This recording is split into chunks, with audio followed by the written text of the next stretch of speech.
And what's always astounded me, and I think that introverts get such a bad rap that, oh, they don't want to have conversations. They do. Yeah, absolutely. They just, the idea of having to be brilliant in the moment in front of 100 people is radically different than having a thoughtful conversation with 3 or 4 of your peers about something that matters to you.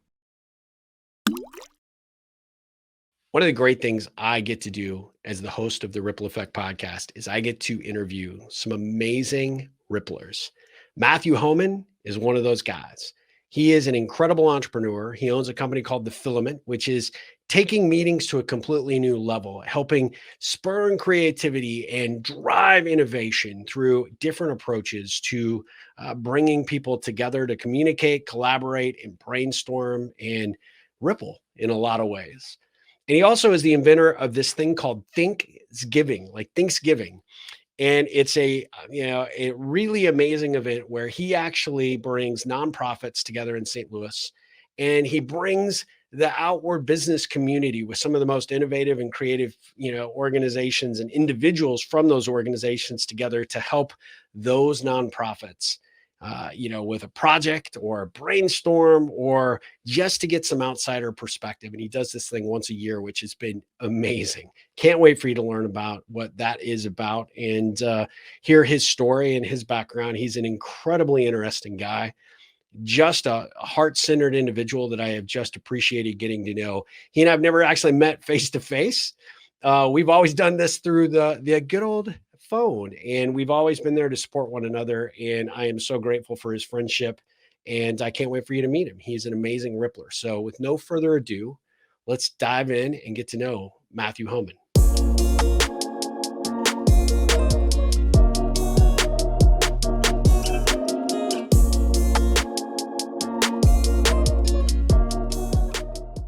All right. Hey, welcome to another episode of the Ripple Effect podcast. I am so grateful that Matthew Homann has stopped by the show because he's an amazing entrepreneur that you're going to learn so much from. So Matthew, welcome to the show. I am so glad to be here. Thanks for having me. Yeah, I am thrilled because you got a lot going on. Yeah. Again, we actually tried to record this a little bit earlier this week, and we had some Wi-Fi problems. I think it was the internet gremlins were just trying to keep us apart. I think that's right. Well, so before we dive into what you do with your company and all the great things that you are engaged in with within your local entrepreneurial space within St. Louis, give us a little sense of your backstory because it's a really interesting one. You and I have actually, I was sharing in in your intro that you and I have known each other I went back and looked. I mean, it's almost 10 years we've been engaged in conversation, but honestly, till we got on a video the other day, that was the first time we'd actually seen each other face to face. That shocks me in some way, but I know it's true. Yeah. So I am a recovering lawyer. I started practice in 1993, so quite some time ago, and was one of the first legal bloggers. So I love practicing law, started writing a blog called The Non-Billable Hour, was writing about innovation, creativity, client service, that sort of stuff, from a fairly unique perspective early in the legal blogosphere. And it was really that connection. And I think you remember these days too, is that if you were blogging way back in the day, you had a connection with everybody just because you had a blog. That's right. Yeah. And it was so new. It was interesting. People were tuning in droves. Yeah. That's right. And so everybody who was in the legal space, and there weren't very many of us, started to get asked to speak, to write, to do things more often than my tenure as a lawyer would have otherwise justified. And so I got this reputation as this innovative lawyer, which is an oxymoron still, sadly, for too many lawyers. But what really put me on the path here wasn't just the blogging, but I was asked to speak a bunch. And I remember sitting in Chicago at the Sheraton, the one right there on the river. I was there for an American Bar Association tech show. It was probably 3 a.m. The bar had been closed for 2 hours, but there were a bunch of us still sitting around having these amazing conversations about things that were never going to be on the agenda, right? Or at least not on the agenda for years, right? Until you got to that lowest common denominator status. And I said, kind of fatefully, like, why can't this be the conference? And why can't we get a bunch of us together? Next year, we'll stay an extra day. We knew we were going to come back to this event. And so we built this event called Let's Think. And Let's Think was a kind of the first unconference for lawyers. It was no PowerPoint. It was people having vital conversations about the future of law practice, which included, of course, technology, Yeah. innovation, client service, alternative fees, all of those sorts of things. And it was amazing. And out of that day, I remember driving back from Chicago to St. Louis, where I live, and thinking, God, that was such an amazing day. Again, why can't all events be like that? Yeah. And what was amazing, Steve, was at the moment in the session, someone like, oh, this would be great. I wish there was someone who could do this for my firm. All right. Someone who could do this for my business. And I'm like, well, I could probably do it for your business. And it was in that moment where I like, there's a business here. So it's taken me a lot of twists and turns, the proverbial plate of spaghetti. Yeah. But that pushed me into building this conference company called LexThink. I started doing work for a company that drew pictures of hard to understand things called Explain. I ran a pretty interesting little business inside a nonprofit called Coca Biz that was using the arts to teach business skills. And along the way, I started a little company called Invisible Girlfriend and Invisible Boyfriend that got all the media for a very short amount of time that helped you tell stories about a relationship you weren't actually in. And fundamentally, I've been doing, and where my passion is, I've been doing this business called Filament, which we'll talk more about, I'm sure, for probably the last 8 or 9 years, right? You never know when you start a company when it's formally started, right? Because you think, oh, I'm doing it now. Am I not doing it now? Is it part-time? But we've been at it here in St. Louis for serving customers for almost 8 full years. And we were putting the team together the year before that.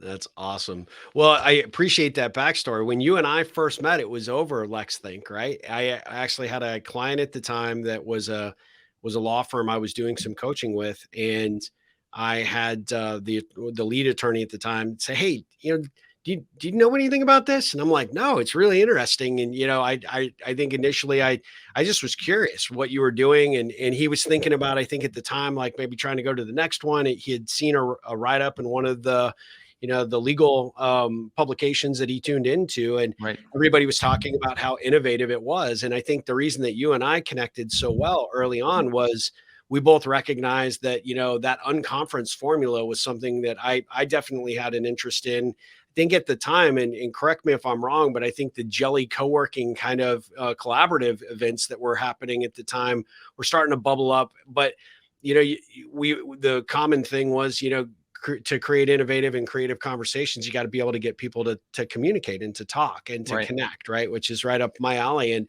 the thing that I was so enamored with what you do was trying to get people out of their comfort zone to actually have a conversation and engage in a way that you guys were doing it, 3:00 in the morning, where everybody sort of realized that, the real connecting and the real learning wasn't actually happening in the agenda of the event. It was happening outside on the peripheral. And so I was sold at that point. And then, as anybody who has just heard you speak and just sees you on the video will know instantly, like you have the personality to carry that forward. You're not the traditional, attorney that people would be accustomed to. And I just remember you saying, yeah, well, I'm doing this because, this is infinitely more interesting than the law. And it's funny. Like, I like practicing law. Like I gotta work with interesting clients. I gotta solve unique problems. I think the challenge I had was the piece that I liked the most. And I was a general practitioner for a long time in my hometown. The proverbial office above the bank, right? Working, volunteering in the Optimist Club and engaging those sort of things. And I would find myself talking to my clients and was more interested in their business and their challenges than I was in the legal stuff. That was fun. And I thought in a moment, especially as the LexThink event started to kick off, that I was a good lawyer. But your point, my heart wasn't in it as much as it was this other work. And I always think about events in particular that people connect when they think together better than when they just drink together. And so oftentimes the state of the art of events hasn't changed for 40 or 50 years. That's right. It is curated speakers reading their slides. All we've done is the technology they've used to read from has changed. From chalkboards to overhead projectors to slides to at some point now PowerPoints and digital media. And people they're not out of their comfort zone when they're having conversations. They're just never asked to have conversations, and they're never delivered to them with intention. Introverts in a very small group of people can engage as effectively, if not more so, than the proverbial extrovert. But the people who build events in particular, who do meetings, just don't have the courage to try anything new because they know they're not going to get fired for building a conference that's filled with people in front of screens, whether it's keynotes or panels. And then they have the social events with alcohol. Yeah. Yeah. Which it just takes the networking to an even more awkward level. Because if you weren't good at connecting back home, you're going to be just as bad, if not worse, at a conference event. And then you add alcohol to it, and you're it's not a great recipe. And you're right. Those situations that, I do these things called the conference ripple, which is to take our ripple connection questions and really get people to engage and connect.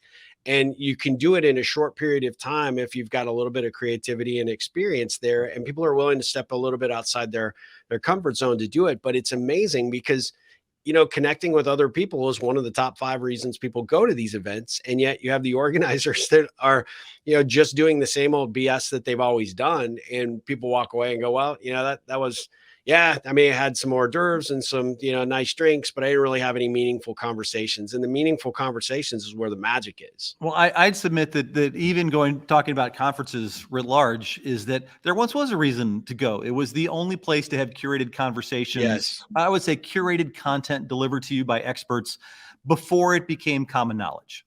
Yeah. Right now, between Twitter and Instagram and blogging and TikTok and YouTube and TED Talks and so on and so forth, this fundamental reason to go to conferences isn't for the content, even though that's the excuse people use to get their bosses to pay for it. That's right. And there's been a fair amount of conversation in the event community now where they're freaking out because they got a free pass. They got 1 year's free pass where everyone got to come back in person to engage because they haven't been on a plane. They haven't gone to an event for 2 years. Yeah. But what they've learned is that people can be just as bad with their PowerPoint slides on Zoom as they are in person. And so the question we ask, and it's a core of all of our business, and I know it's so much of yours as well, is if we're going to ask people to be in the room together face-to-face, then why are we doing things they don't need to be face-to-face to do? Why don't instead we build the entire event, the entire meeting, the entire summit, whatever it's called, where being together is the vital piece of it? Because then you walk away having solved problems together, having been creative, having had difficult conversations or rewarding ones. That's hard to do virtually. But we think of these conferences as communities, and then we do everything we can to keep people from having community moments. And you go then to the social hour, and you've been to as many of these as I have. Half the time, the entertainment is lame as all get out. And it's too loud, so you can't have these conversations. Can't talk. So everyone's in the hallway. Yep. And again, this goes to the alcohol, and I love alcohol. I love good wine. I'm a beer aficionado. Like I'm the last person to complain. First person to arrive, last person to leave. Yeah. But when you have these at conferences, especially with a bunch of strangers, it is an unfriendly venue for at least half of your audience, right? A significant number of the introverts. And women, unfortunately, unless the conference is really gender balanced, or if not skewing more towards one than the other, I don't want to be in a bunch of room with a bunch of drunk guys who are away from their family. It sounds terrible to say that. Yeah, but it's true. You build the connection time to be unfriendly to a significant amount of your audience. And when we go to these conferences, we realize that we could have stayed hybrid, we could have virtual, we could have gotten the content. We go for connection. We just don't believe that connection feels compelling to our businesses, to the reason we're there, because it's so oftentimes, it's the hors d'oeuvre plates and the band playing and the open bar. Yeah. Well, and what I often tell an event organizer is that, inherently people aren't really good at connecting unless you give them something to connect over. Right. And, the venue, the content, what they've experienced throughout that day is fantastic. But then how do you really add, some power and some legs to that? And so the piece that I always kind of share is that we default back to our same old networking behavior. So, Matthew, what do you do? And tell me about that. And, people feel like it gets it's really the handshake and a business card. And, exactly. You can't help me, so let me go find someone else to bother. Yeah. I'll listen to whatever you're going to say for the next, 30, to 60 seconds, but I'm looking for the next victim. Right. And those situations are uncomfortable. And it's why networking gets a really bad rap. Right. And so the approach that, I think, and what I really love about yours is you're creating environments where people can feel like they're contributing, they're adding value, they're sharing some experiences, but they're also hearing other people's, which stimulates the conversation and gets people having more productive, more engaged conversations, which then looks so much different than when I just, pull somebody's business card out and go like, why'd I meet this person? Oh no, this was Ted. And Ted brought up this really great idea. And then Sally piled on with, even more goodness about how to evolve that. And those types of things, it takes it from, connecting not being so easy to connecting being a lot easier, but it's in, the envelope is the experience. It's so true. And I think that the lessons we've learned at Filament, so our business now is we do meetings. Yeah. And as boring as that sounds, we're intentional with that because everyone knows their meetings are terrible. Yeah. All right. Whether it's 100 person, 1,000 people, or 10. Yeah. And so when we think about meetings, we design, we facilitate, and we host a meeting, a retreat, a conference, an offsite. But because our expertise is around helping smart people think together better, we use lots of these tools, which I'll talk about in a second, to engage an entire room, oftentimes in small groups. Right. So you have a room. I'm in the room right now where we do a lot of our meetings. We have a facility, a 10,000 square foot facility in our innovation district here in St. Louis. And we might have 50 people in here, but 90% of their time is in groups of 3, 4, 5, or maybe 6, having conversations and having those conversations driven by the tools, the exercises, the activities we use. And what's always astounded me, and I think that introverts get such a bad rap, that, they don't want to have conversations. They do. Yeah, absolutely. They just, the idea of having to be brilliant in the moment in front of 100 people is radically different than having a thoughtful conversation with 3 or 4 of your peers about something that matters to you. Yes. And so the tools we use, it could be something as simple as a worksheet, right? We use 11 by 17 canvases. We use them, print them on cardstock. We make people write Sharpies so they can so it's a collective exercise, right? It's not someone with a little fine point pen on a clipboard. Let me capture this on the flip chart. Yeah, that's right. Yeah. And in every group, no matter how introverted or extroverted the group is, there is at least 1 to 2 rule followers. And so giving them here's what you're going to do for the next hour. Yeah. They can't help themselves, but as high achievers follow instructions. Right. And so we're able to not only generate, instead of tens of ideas, hundreds, if not thousands of ideas in some of our work, we're able to get people to think about strategy and extraordinary priorities. We get them to think about the features and bugs of their organization. We get them to think about easy, hard, safe, and crazy things that they might be able to do to solve a problem. And they all lean in. And then with these worksheets, these tools that we use, as a facilitator, I get a hummingbird from group to group. But they're having the conversations, and we then capture all the ideas, even though the most critical ones that they otherwise love are the ones that get shared out loud in the room. Yeah. So the approach is so simple, but getting people room to have conversations about things that matter is something that conferences don't do and most meetings don't, right? Most meetings, the highest powered person in the room who talks the entire time. Yeah, that's exactly right. Yeah, I love it. With all that you have, done in your career and obviously settling in on this space, what really inspired and motivated you about trying to take on the challenge of meetings? It was originally a company that I had was called Kendio. Kendio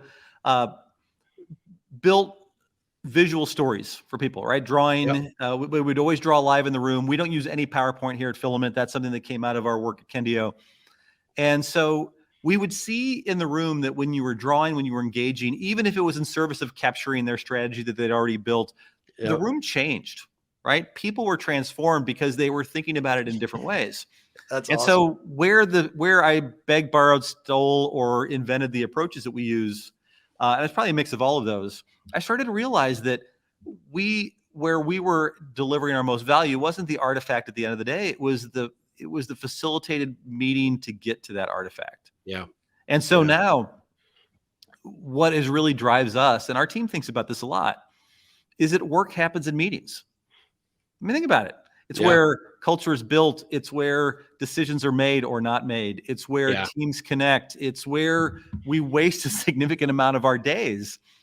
And so leaning into the meetings as the core of what we do, and it's now we're building training on how to have better meetings. Yep. It's leading big ones and small ones. It's helping teams experiment, to think creatively. We get a chance to play across probably 30 to 40 different industry verticals. We're awesome. working with our big universities. We're helping reimagine how teachers teach themselves for our region's second largest or first largest school district. And the thing that's fundamentally similar is that it's about people being together in meetings and helping get them to find the best ideas. I love that. That's fantastic. I mean, the approach that you take and the passion that you have for it, it just leaps off, right? From from the language you use, the approach. I mean, I feel kind of proud because I've gotten to see the evolution of where you are, and I still find it crazy that we have not ended up in the same town at the same time and figured out a way to find some ways to work together. But we must do that. We just have to break that cycle of not doing something and find a way to do something. So I've got ideas, but we'll talk about that offline. But the thing that I really would love to to dig into, share just like the quick overview of what Filament would bring to an organization. And then I want to switch gears and I want to talk about Thinksgiving, because I think this is just such an amazing idea. But give everybody just a sense, because we have a very wide and diverse audience that tunes into this podcast. We're super blessed to have a lot of Ripplers out there that want to do things different, bring new ideas to their environments in their organizations. So help them understand how they could get involved and engage with Filament. Okay, so as we continue to evolve, the answer to that question gets broader, even though the things we do become narrower, if that makes any sense. Yep. So we have a space here in St. Louis. People could come to us. We design, we facilitate, we host meetings. The thing that we're really good at not doing is counting individual things to charge people for them. So you're not paying $50 a lunch. You're not paying $10 a soda. I mean, those are pop, depending upon where people are from, and there are Cokes, right? What we do here is we sell meetings. But what's cool about it is that our customers come with different problems to solve. And the thing that is the common thread is, number one, is our customers are the charismatic deviants in their organization. One of my favorite terms in the world. They're the ones who will try new things, who have a reputation for experimentation, who focus on team engagement, collaborative decision-making, problem solving, et cetera. So when they come to us, it's because they've got a problem to solve with a group of people and they want to do it in person. Love it. And we do that on the road as well. And those problems, the buckets might be strategy. It might be culture and team. It may be designing or rethinking a process or a product or a tool that they deploy. So we've done everything, and this is about as nerdy as it gets. We've done everything from helping big companies reimagine what enterprise architecture and digital transformation is to them. We've done an Internet of Things summit. We also have fallen down the interesting rabbit hole of helping scientists collaborate. So we did I butcher the name still, but we did a global workshop on Symbodiniaceae, which is a thing that lives inside corals. Wow. For scientists from all over the world. We've been doing some stuff in the genome to phenome space in ag with some land-grant colleges. We work with our public utility, our biggest utility, to help their leadership set their course ahead. St. Louis University, one of our big universities here in town, we're doing their academic strategy. So all of these things seem kind of odd, but because we focus on the process in the meeting, the facilitation, the illustration, we realize we don't have to be subject matter experts. I don't have to be who else. We want to be innovative. Who else exactly like us do you want to do this exact same thing for? We want to be just like them, but just marginally different. And we also do a fair amount of stuff still in the professional services space, where I kind of cut my teeth in doing law firm retreats and professional services firms. That it could be about pricing, could be about client service, any one of a number of things. But then we also, where things are starting to change for us, is we started to do these meeting design summits. We had a couple customers who brought us in and said, hey, we've got this gigantic meeting. It takes thousands of hours of our people. Once a month, 100 people show up, hours and hours and hours get spent on PowerPoint decks. Like, it's just a waste of time. An 8-person meeting for an hour is an 8-hour meeting. Yeah. And we never think about that math. So we've been building a pretty comprehensive set of meeting design, decision-making tools that are slowly getting rolled out in person to a handful of things we've been doing here, but expect to see a lot more of that, potentially even some cohort-based training that we'll be launching in 2023. And I think the other thing, and this is where I get really interested, that it's not a service that we offer as a team, but we're starting to realize there's a mix of these other people who have unique approaches to facilitation, to event design. Yep. Is I want to build, and it's one of our big rocks for 2023, is what is that 1,000 to 5,000 person conference design model where you could at least carve out a track of your traditional boring conference and try all new things, right? PowerPoint free, collaboration, problem solving. Because the cool thing about our tools, and those some of the people we've been talking about, is the work scales actually pretty well. And then imagine a room of those 1,000 people all solving problems, rotating from table to table, meeting people all day long, feeling that perfect mix of exhausted and energized at the same time. Yep. And so right now, if someone says, hey, I've got a big conference, I'd love to just think about it a little bit differently for a day with my team. That's an offering that we have as well. But it's been cool because I feel like the kid with the coolest set of Legos, right? Because meetings and collaborations where all of this stuff happens, our work is adjacent to nearly everything.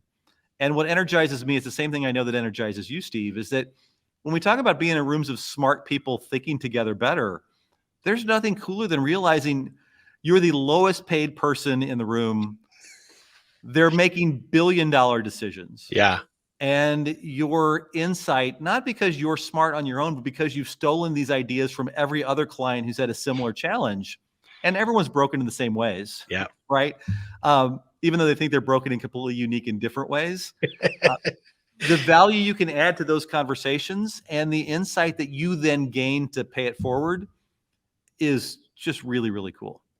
I love it. I mean, I'm sold. I mean, I want to get on a plane right now and just come over. So I think there's still a nonstop from you to us. We'll see. I think so. Yeah, we'll have to take. Definitely have to take advantage of that. I felt so bad the last time I was in St. Louis that I just didn't build in enough time to even think about calling you and being like, let me just take you to lunch. Because like honestly, I'm just sitting here. I'm like, every time we talk, I just love hearing you talk.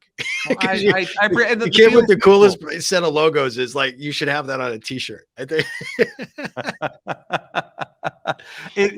One of my favorite stories, and this is a little aside, but it's a lesson. One of the CEOs of one of our town's biggest companies, so a Fortune 200 company, give or take. Yep. We were building an event a day long for his executive team, and it was a chance for them to think about strategy, to think about what their big blue chips should be. And he asked me, he said, Matt, you probably don't want me in a group, or I'll ruin that group, right? I should probably just be walking around. And I said to him, I said, you know, if you're in a group, you ruin that group. But if you're walking around, you ruin every group. And we at least keep you contained over here. Right? Like ruin that group, but let everyone else know that you're over there and you can have these conversations over here. Yeah. And to be able to, and everyone on his team, because this was right after I asked him if it was that I just told him he should wear jeans to the retreat because the rest of his team wanted to wear jeans. Yeah. You know, the 6 or 7 people, including his COO, his chief of staff, you know, the layers of people that protect him from people like me generally. Yeah. Yep. We're like, how, oh my God, right? Yes. I'm like, when we're here, and it's probably the biggest lesson we've learned, Steve, is that having our own space, even though we go on the road quite a bit, having our own space changes the math on everything. The dynamic is different. The permissions we are able to give ourselves versus having to ask from our customers, the chance that it's easy for us to be in charge to a bunch of really powerful, smart, brilliant, in most cases, people changes when they're with us versus when we go to them. And that's one of the coolest parts about our business is we're able to do a much dramatically better work faster because most of the time you're in our space. Yeah, I love that. Well, let's switch gears for a second and let's talk about Thinksgiving. I think this is such a brilliant idea, and I know you just held it. I know it was probably a roaring success as it always has been, but you know, give my audience just a little background about this idea and sort of how it has evolved. Right. So we just last week We did a thing here in St. Louis called Thinksgiving, with an I versus an A. I struggle to even say the word Thanksgiving anymore. My spell check has figured it out, all of that. Yeah. So Thanksgiving started here at Filament with this idea. It started, as many things do with me, with a cool name that I've just had in the back of my mind for a long time. But we've had this epiphany in our work because we work across industry sectors. We work with nonprofits, school districts, big companies, mid-sized companies, et cetera. That, as I mentioned before, everyone has kind of the same set of challenges. They just call them different things, or they're at different scale. Yep. And we were looking for a way to connect our business partners, mostly big institutional organizations, big companies, with nonprofits in a creative way. And so what Thanksgiving does, in a nutshell, and I'll walk you through some of the things that I think make it pretty cool. But we brought together here in this innovation district where we're newly headquartered, 50 nonprofits. Each nonprofit brought about 5 people. So a senior leader, Wow. staff member, board member, a volunteer, potentially someone they serve, with similarly sized teams from some of our region's biggest institutions, right? So Washington University, St. Louis University were here, but it was the Purinas, the Emersons, the Paneras, those kind of companies that have significant presence here. And so there were 50 paired teams. And what's cool about it is that we work with the nonprofits to find a challenge. The challenge for them can't be about money. Yeah. You ask a nonprofit what they need, they always say more money. Yeah. And rightly so, right? No judgment there. But we take these challenges and then we frame them in a way that kind of hides the identity of the nonprofit. And we have a draft. So our business partners come in and they draft a challenge. We did here in the room I'm in. We had all of them on these big 11 by 17 posters. It looked like the most analog version of the NBA draft board. Go back to the NBA draft from like 1976. It was pretty close to that. And they picked a challenge. And it was only after the challenges were selected that they got to meet their nonprofit. Oh, that's a great idea. And so the Phenomenal. The coolest part about it is that it's no longer a popularity contest. They're not picking a nonprofit that is their CEO's favorites. We then work with the nonprofits a little bit ahead of Thanksgiving, but mostly then our work shifts to these business partners. We do a workshop introducing a toolkit they can use for their day. We share best practices with them. And then this year, everybody descended on this district last Thursday. And 550 people were here, all working at the exact same time in roughly the exact same space, the conference rooms all over here, all over these buildings. And then at the end of the day, we had them do these posters. We used these kind of 24 by 36 foam core posters that all had a series of prompts on them that included things like the work they did, the lessons they've learned. And then all the nonprofits at the end of our event had a table, and 600, 700 people descended on the table. They learned a little bit about the nonprofits. They saw the work that was done. The people who participated got to see the work everyone else had done. And it was amazing. Wow. Last year, it was distributed. We didn't have the capacity to bring everyone together, we didn't think. So the companies hosted them in their individual places. We had 30 teams last year. The year before, we had 17 nonprofits served. So Jeez. That's awesome. It's growing. The impact is meaningful. And it's a really cool opportunity, selfishly, for people to get to know who we are. Yeah. But we don't lean in on the salesy part about Filament. It's a chance for us to, in one fell swoop, that requires about 4 people and 5 months of planning when you add it all up. But to do some real work. The nonprofits participate for free. They continue to get services from us as alums throughout the year. We're excited about launching some of those in January. The business partners pay. Yeah. They don't pay a ton, but they pay enough to make it serious for them to show up and engage. And what we've learned from the business partners is that more and more of them are treating it as a professional development opportunity. Yeah. Right. Think about when you were a relatively young professional, your engagement with nonprofits, unless you have one to go volunteer for, you don't get invited to the gala, the table at the gala. You don't get to play in the golf tournament unless you're a 3 handicap. You don't get to engage with nonprofits. And there's so many nonprofits that do really cool work on engaging with volunteers, but very few of them allow the volunteers to be learning about their business while they're volunteering. And so the toolkit, the way to run a meeting, the process we used lots of the organizations fielded more than one team and used it as an opportunity for their high potentials to really roll up their sleeves and get to know a nonprofit and do some cool work that supported their business learning as well. That's phenomenal. I am so impressed with what you've built and what you've done with that event, obviously, in the way that it really does extend so much value to the nonprofits that really often don't have the ability to tap those types of resources, right? You may have a board and you may have some experience on that board, but everybody comes at that from a very, specific priority approach in terms of what their role might be. This opens this up and really takes down all the walls and creates that innovation and that creativity in a way that allows them to tap talent and actually make connection with people that long-term are going to be there, potential resources for them for hopefully the, years to come. Right. Right. So it's such a great experience. My hat's off to you. I just, when do you sleep? Oh, I sleep a lot. So we have an amazing team. We've got like Thinksgiving was a relatively small amount of effort for me and a huge amount of effort from our team. Yeah. I'm an early morning person, so Yeah. I'm asleep. I'm asleep early every night. It's just and this time change isn't doing me any favors when I wake up. So, if we ever need to talk, that 6 a.m. to 9 a.m. That's good to know. Is my sweet spot. Yeah. Well, okay. Now that's my same sweet spot. So we now know this. We've learned and connected at that level. Now we know this. That's right. Well, let me ask you a couple of Ripple specific questions, just kind of fast paced approach that, kind of just to see, kind of what your answers might be. What do you consider your superpower? And by the way, it isn't preparation because you didn't tell me any of these. I did not.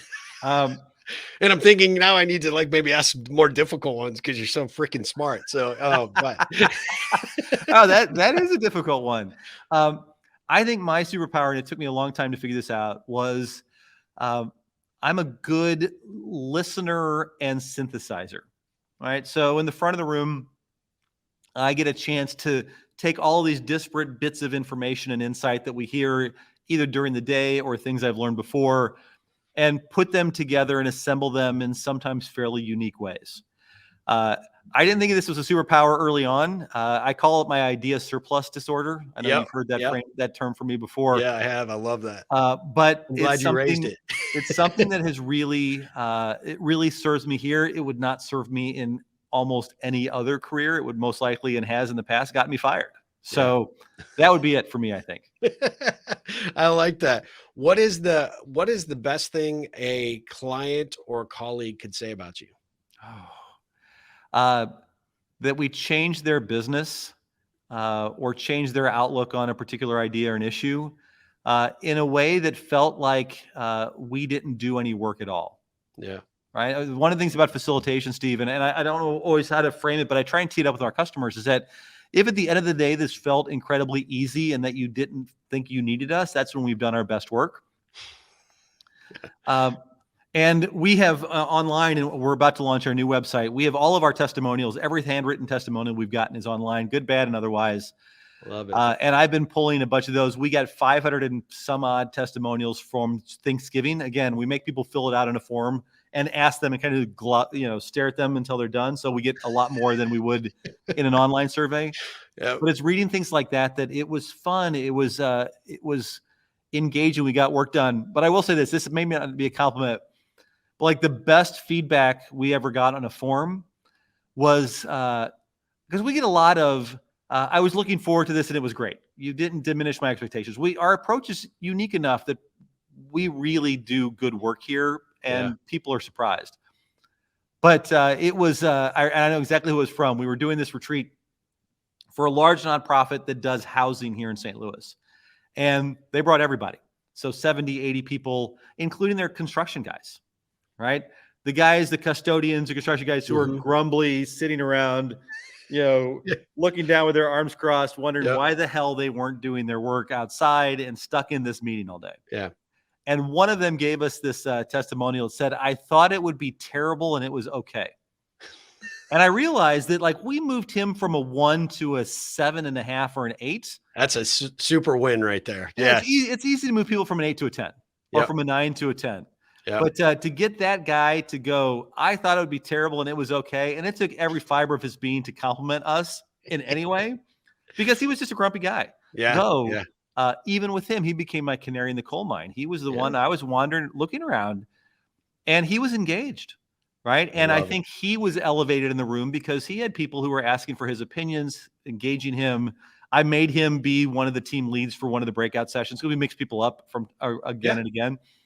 And it was great. But that's my favorite. I thought I it would be love that. terrible and it was okay. I love that. That's great. What is the best thing about being an entrepreneur? Because you've done several things, since leaving the law. So, you're constantly iterating. So what is for you, what's the greatest thing about being an entrepreneur? It's the greatest thing and the worst thing all wrapped into one is that it's the capacity to do new things when you want. Yeah. Gets back to that idea of surplus disorder. It's easy to kind of go the shiny syndrome and look around like, ooh, there's something else new to do. Yeah. Thanksgiving would have likely never happened inside a large organization. Right. But it's like, oh, what the hell? Let's give it a shot. It happened during the first one we did during COVID. It was all Zoom. The risk was zero to us. But so the capacity to right size risks that others might perceive to be bigger than they are is probably for me that biggest thing. Like, oh, well, let's give it a try. One of our principles is experiment tirelessly. Yeah. And that's and we do. That's fantastic. What is the most difficult part of your job at Filament? This has nothing to do with being an entrepreneur. It is managing incredibly high performing people and giving them enough of my baby to keep them engaged and happy and satisfied. Yeah. When it is your baby, right? When you're the significant, if not the sole owner of a business, when reputationally it is viewed as you and it are one and the same, that finding the capacity to let people run with projects, and we did a lot of that with Thanksgiving. That was it was gratifying, I think, for them and for me. But that's the hardest part because it's, if this business fails, I fail. Yeah. Yeah. Right. Yeah. And that's been hard sometimes to realize that they're in it, all in it, just like I am. Yep. And they remind me of that all the time. So the management piece is something I continue to get better at. I wish I could be a tenth as good at management as I am as facilitation. And that's not because I'm thinking of myself as this amazing facilitator. It's that I have way more practice at that. Yeah. Yeah. Yeah. And it's not something that comes naturally to a lot of people, especially entrepreneurs, being able to, be a good leader and a good steward of where the business is going and where it needs to go. And in those difficult conversations that often have to happen, they can be tough and very scary. I can relate. It would be way more comfortable to be in facilitating with a corporate audience than sometimes those conversations, right? I'm curious. You said that you would have asked me. You thought you should have asked me harder questions. This is a question for you, and Sure. it's a bit meta, but part of when I ask questions to the room, I'm asking them because I don't know that I would have a good answer to them. Yeah. Right. So Yep. of all of your, I don't know how many hundreds and hundreds and hundreds of these you've developed over the years, but of all of your questions, when you do your ripples, what's the hardest one that you would struggle most to answer? You don't even have to answer it, but what's the question that feels the hardest one for you to answer? And you're always glad you get to hear others answer it instead. Well, it was the one I kind of started with, right? What do you want people to, say about you, right? What's the great thing you would like to hear a client, colleague, family member, friend say about you? That to me scares the crap out of me because I know what I would love, but I don't know whether they would, right? So it is interesting. I think that those things that really cause you to look at yourself through the lens of other people can be difficult. Right. And that's the challenge. It also counterintuitive to what advice I often give my coaching and consulting clients is that sometimes you can't care, right? You see a vision, you have a mission, you know what you want to accomplish and what you want to do. And unfortunately, there's an inherent number of people out there that don't want to see you be successful because it makes them feel bad about themselves by seeing you be successful, by taking that risk and taking that chance. And entrepreneurs they face that a lot, right? You have family members, you have good friends, you have people that they think they're doing you a solid by giving you advice and guidance. Oh, that's never going to work. It's the dumb idea, or you don't have the education or the experience to do it. And a lot of times, being able to overcome that is to recognize that that's their hang up and insecurity, and it doesn't need to be yours. But it took me years and years to overcome that. Ron Baker, who's a friend of mine, got to know him early on. He's rewritten the book on how accountants and professional service firms should price, right? So I was very interested. I remember meeting him for the first time here in St. Louis, and it was like, oh my goodness, I get to meet Ron Baker. I was so and this work allows us to do that, right? I know you have the exact same experience. Yep. But he told me something in one of the first times we met, and I don't know if it's his original wisdom or if he stole it from somebody else. But he said the reason why so many of your peers, family members, colleagues give you advice and warnings about something you want to try, it isn't because they think they're right about them. It's they don't want you to change. Yeah. Right. Because the moment you change in a significant way, they have to rethink you and how you fit in their life and their worldview and so on and so forth. And as someone who's been, again, that recovering lawyer, I don't live in my hometown where I practice for part of that reason. I still, when I go back, and my parents are there, my sister's there, that I still get people who will ask, what happened to you? Right? like you're not a lawyer anymore. You get disbarred, right? Did you or you lawyers like that was the framing, right? That they understood me to be this person. Yeah. And first impressions are very powerful. And so they don't want, it isn't that they're afraid you'll change. They just don't want to change with you. Yeah. And that's a pretty compelling reason, but that's where so much of that skeptical advice comes from, is their fears about themselves, not anything that has to do with you. Yeah, that's a great perspective. And the quicker that you can learn that so it doesn't hold you up and become the speed bump to your progress, the better off you're going to be, for sure. Well, so idea surplus disorder. I have to ask, where do you find your inspiration? So I think you probably subscribe to my newsletter. I do a newsletter every Monday called the Monday Morning Meeting. If you go to the filament.com website, you'll find it. I wish I had to call it the occasional Thursday newsletter. And so I've always read a lot, right? And blogging started me down that path. I started blogging way back in the day, 20 plus years ago, just because it was a place to put stuff that I'd found, right? Before some of these other tools that are there existed.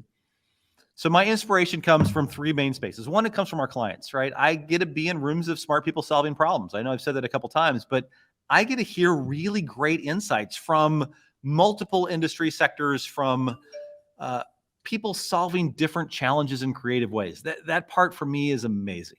Yeah. I read a lot. I do a lot of, I read nonfiction pretty regularly. Like I always have 3 or 4 books going, it seems, at any one time. Yeah. And then for me now, it's been newsletters. Podcasts were a piece, but my commute is 8 minutes this morning. You don't cover a lot of territory in 8 minutes. Man, it would take me 3 weeks to get through this podcast if I was listening to it just on my commute. But newsletters have been a source of inspiration for me, and just having to be the fear of being dumb about something in front of an audience of people who are smart about it. Yeah, is what pushes me a little bit as well. I love it. I love it. Well, last 2 questions. What does the ripple effect mean to you? I've always loved the framing of the ripple. I think so much of it for me is that metaphor of, you don't just have to be the stone that creates ripples for others, right? The proverbial rock thrown in the lake. But that a stone that is thrown by someone else that might be significant distance from you will still impact you in some way. And so I think about that a lot. The metaphor is what's most powerful for the ripple for me. Yeah. Because I know so much of what you do in the room and what we do in the room, there'd be a lot of common threaded DNA in that. So I think that's for me, the idea that so much of what we do has both intentional and potentially surprise impacts on others in all directions, right? Versus just the one that we might be focused on. I love that. Yeah, and you're so right. I mean, it's, it often is looking a little bit beyond that, because ripples ripple out, but they also ripple back, and sometimes they affect people in ways that you can't possibly imagine. But that's where I've got to imagine the outcomes of your meetings and the approach that you guys take. I mean, you're probably seeing those revelations all the time, and so I'm so enamored with it. What ripple can I be creating for you? I think this podcast will do it. Just I this mean, idea it'll that take you 3 weeks to get through it at 8 minutes a oh, whack. I like it's I need to. That's where I just don't have. I need more time to do that. Like that. That's Yeah. a slice of my life that I don't do. I think it's just and this without even this conversation is that I love to help people think through interesting challenges. Right. Yeah. So the ripple you can create for me is next really interesting, thorny, cool problem you have to solve. Let's talk Uh-huh. about it. Because I'll learn more Yep. in the way, even from what I think about and share with you, but it will stick with me for a while. And I don't remember what the effect is. It's not the Hawthorne effect, but it's one of those where the moment you notice something, you can't stop noticing it. Yeah. Yeah. All right. So my daughter Yep. now is 20. But I remember when we were shopping for a stroller for her, all of a sudden I'm like, where did all these strollers come from? Yeah. Like everyone's got a stroller. Like I didn't even know people were pregnant. Like until Yeah. you see stuff because you're paying attention to it. Yep. And so I always love people to share with me kind of those interesting challenges they're trying to solve, because then I can pay attention to it more and be thoughtful for them and for Okay. myself. Well, I'm going to commit to do that right now, because I've got one that I could use your advice on. So we'll definitely follow up on that. What's the best way for people to get plugged into your work and follow you as an individual if you're open to it? How would you like people to locate you and reach out and learn more about what it is that you do at Filament, and maybe even explore the Thinksgiving concept a bit more to be Yes. inspired to do something similar? So we are just about to have a redesign of a lot of stuff. So if you want to see Okay. what our website looked like for the last 2.5 to 3 years, go to meetfilament.com. It will eventually flip over to the new site as soon as I finish all the writing. Which is MEE awesome, I will say. I'm like, why are you changing it? It's so great, but it I is a great appreciate that. site. So It's a it'll go to the beautiful old site. one, and then someday it will go to the new one. But Yep. meetfilament.com. If you want to connect with me and how I think about stuff and filament news generally, the Monday morning media newsletter is a really good spot. It's not Perfect. pitchy. We don't sell ourselves. Yep. It's just a collection of all the cool things I've found generally in the last week, with a bunch of fun quotes to go along with it. I would say follow me on Twitter, but God knows where that's going. I would say follow me on Mastodon, but I'm not there yet. Yeah. If you want to connect with me on LinkedIn, I would appreciate that. I would love a little note that you're from you listen to me on the podcast. Yeah. That would be Because great. now we're all getting a bunch of AI generated faces Yes, and we are. LinkedIn spam. Oh, So yeah. It's a real um, problem. It's a real problem. We could do a whole episode on that, I promise you. But yes, yeah. If you want to connect with Matthew, be sure to put a note that you heard him through this podcast and are interested in connecting, and why. That's the thing. Don't just send an invitation, because I will chastise you for doing that. But I think that's a great avenue to continue the conversation, because I guarantee you our audience is going to have learned so much from this experience. I've got to say, you are certainly one of my entrepreneurial heroes. I'm so grateful for our friendship, and just the opportunity that you'll take my call from time to time, and that every time we've done it, as I said in the intro, we probably went years just on the phone, which for some of the younger generation, be like, what, FaceTime or Zoom, yeah, we actually had conversations that lasted, long, sometimes longer than we probably thought they would, but it's because we had so much enthusiasm for what we were discussing, and finding and discovering a friend like you has been a gift. So thank you. right back at you, Steve. It means so much that we've been able to stay connected, and I always look for that tribe, that group of people who, and I don't say think alike. I say, like, I love to find people who think differently like me. Yep. Versus who think like me. And and you're one of those people. I appreciate that. Well, I really, really appreciate it. I want to thank you for being a part of this show. I know this episode is going to be very well received by our Ripple audience. And I just want to say thank you. And I look forward to our next conversation. And a trip out to St. Louis to actually visit you and, shake your hand finally in person. We just have to make that happen. All right. I'd love that. All I would right. love that, Stephen. Well, guys, we'll be back again with another episode of the Ripple Effect podcast. But until then, Matthew, ripple on. Thank you very much. You too.